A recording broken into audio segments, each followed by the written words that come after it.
سال پہلے چلے گئے، وہ آج بھی زندہ ہیں، آج بھی ان کے لیے ان کا سارے ذکر فکر ہم کر کے اپنی روحوں کو تازہ کرتے ہیں۔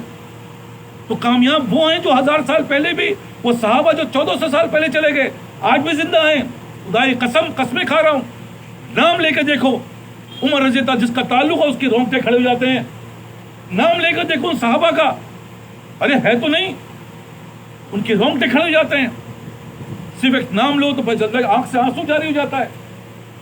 تو نام پہ اتنا اثر پیدا ہو جاتا ہے، ان کی شخصیت کیا ہوگی کہ ہم اور آپ کیا سمجھ سکتے ہیں۔ تو کہنے کا مقصد یہی ہے کہ بھائی فنا ہونا ہے، جب یہ فنا ہوگا تو بقا چڑھے گی، بچا کس چیز کی؟ وہ نبی کی سنت چڑھے گی تم پر، ورنہ کبھی نہیں چڑھے گی۔ رنگ کے اوپر رنگ چڑھتا نہیں ہے، غلط فہمی ہو تم۔ اور اس رنگ کو کاٹنے کے لیے یہ محفلیں منعقد کی جاتی ہیں، یہ اللہ والوں کی صحبت کی بنا پر ہوتی ہیں۔ ان کا کام ہے رنگ کاٹ رہے ہیں، دنیا کو ختم کر رہے ہیں، ٹوپی بدل دو بدل دی، کپڑے بدل دو بدل دیے، سوچ بدل دو بدل دیے، اس عمل کو بدل دو بدل دیا۔ وہ کیا کر رہے ہیں؟ ابھی تو وہ خرابی دور کر رہے ہیں، اللہ کا ولی بنانے کے لیے اس کو ایسا بنا رہے ہیں جس کو امیر خسرو کہہ رہے ہیں کہ مالن تیرے ہاتھوں کے صدقے میں قربان، مالن تیرے ہاتھوں کے صدقے میں قربان، گجرا وہ بنا دے جسے پہنتے ہی پیا جائے۔ ہمیں ایسا بننا ہے جس کو دیکھ کر ہمارے نبی خوش ہو جائیں، جس کو دیکھ کر ہمارا اللہ خوش ہو جائے، لیکن اس بننے کے لیے بھائی یہ فنانیت چاہیے، منزل کھڑا نہیں ہو سکتی۔ اسی طرح ہم آپ کی زندگیاں ہیں، ہمیں تو بہت دور کا سفر ہے، لیکن 50 سال 40 سال گزر گئے، ابھی تو رنگ ہی کٹ نہیں رہا، بڑی مشکل سے لے کے کاٹتے ہیں، پھر وہی حال، 2 دن کیا پھر وہی، پھر اسی حال پہ، پھر وہ تو گرو سے بھی آگے پہنچ گئے۔ ارے یار تم مجھ سے پہلے پہنچ گئے، پر حضرت گھر میں طبیعت دل لگ رہا ہے، یہ دل لگی چاہیے، یہ دل کی لگی ہے۔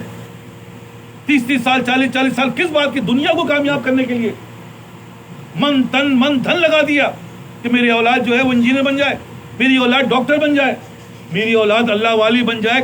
اللہ ماشاءاللہ کوئی اپنی اولاد کو نہیں سپورٹ کر رہا، بلکہ اللہ معاف کرے شیطان نے ایسا دھوکہ دیا کہ حافظ بنا دیا، عالم بنا دیا۔ اور یہ کیا چیز ہے پتہ ہے؟ ایک واقعہ سناتا ہوں، پہلے بھی سنا چکا ہوں۔ ایک گائے کے پیچھے ایک شیر لگ گیا، ہنسنے لگا ہو گیا کام جاؤ۔ یعنی کیا مطلب؟ کہ میرا گرو ہے، میرا مالک ہے، وہ شام تک اگر میں نہیں پہنچا تو مجھے ڈھونڈ کر آئے گا، کوئی مجھے لے کے جائے گا یہاں سے، جو میں دلدل میں پھنسا ہوا ہوں مجھے نکال لے گا، تمہیں کوئی نکالنے نہیں آئے گا، تم تو گئے۔ ہم بھی ایسے ہی بچوں کو ایک چیز سکھا دی اور اس کا کوئی گرو ہی نہیں، اس کو بچانے والے ہی نہیں ہے۔ جب بھائی شیطان کی ڈاک 5 لاکھ کا موبائل دے گا بچے کو، بھیج دو روڈ پر، کوئی بھیجے گا؟ وہ بھائی بھیجے گا تو 10 گارڈ لگے گا، بھائی ساتھ جاؤ اس کے، ورنہ مجھے پتا ہے یہاں تک جاتا رہتا ہے، ادھر تو مارا جائے گا یا کوئی چھین لے گا۔ یہی ہو رہا ہے، کوئی کسی کا گرو نہیں ہے، کوئی کسی کا ساتھی نہیں ہے، وہ خود ہی خود اللہ معاف کرے بادشاہ بنا ہوا ہے۔ بادشاہ نہیں ہے، پھنسے گا۔ لیکن میں نے بار برس کر ہم نے اپنی زندگی میں دیکھا، گرے، ارے کہاں گئے، نظر نہیں آ رہے حضرت، کہاں ہو یار، 2 دن سے نظر نہیں آ رہے حضرت، وہ پیٹ میں درد تھا، 100 بہانے، حضرت نے پوچھا ہمیں آجو، کل سے پھر پہنچ گیا، پھر 1 ہفتہ گزرا، یار تم یہ نماز تو پڑھ رہے ہو، تمہارے یہ جو ہے ناک لگ رہی ہے، اچھا ناک لگ رہی تو ناک، کیونکہ یہ گرو بتا رہا ہے، اس کی خرابی دور کر رہا ہے، دیکھو تم نے پہلا قدم الٹا رکھ دیا، واپس جاؤ سیدھا قدم رکھو۔ یہ ہے اللہ کی ربوبیت، جس کو یہ ملا اس کو سب کچھ ملا، جس کو یہ نہیں ملا اس کو کچھ نہیں ملا۔ اس لیے عرض کر رہا ہوں بہت دل سوزی سے، بہت چیخ رہا ہوں، چلا رہا ہوں کہ منبع سیدھا کرو، ففروا اللہ کی طرف بھاگو، موت ان قریب آنے والی ہے۔ اور یہ واقعہ سارے پڑھ کے سنا دیا کہ کوئی کسی کے کام نہیں آئے گا، تمہیں جہنم میں الٹا لٹکا دیا جائے گا۔ وہ کب ہو سکتا ہے؟ آج رات کی ہو، کون گارنٹی لے گا ہم میں سے؟ اتنے گھنٹوں کے لیے تم اپنے آپ کو برباد کر رہے ہو، چند گھنٹوں کی خاطر۔ تو بھائی یہی عرض کر رہا ہوں کہ زندگی میں اپنے ایسے بن جاؤ کہ ہر وقت تیار ہو، کیونکہ موت تو کسی وقت بھی آئے گی، اور تمہیں لے جائے گی. پھر کوئی نہیں ہے. غلط فہمی میں تم ہو کہ تمہاری اولاد تم نے اولاد کو سکھایا نہیں. تم نے تو اولاد کو صرف دنیا سکھائی, مال سکھایا. وہ تو کہے گا یار وقت ضائع کرنے سے کیا فائدہ. اور نظر آ رہا ہے آج کل کے دور میں اولادیں ماں باپ کے ساتھ کیا حشر کر رہی ہے, دیکھ لو. علامہ الحفیظ اللہ تعالی ہم سب کو محفوظ فرمائے.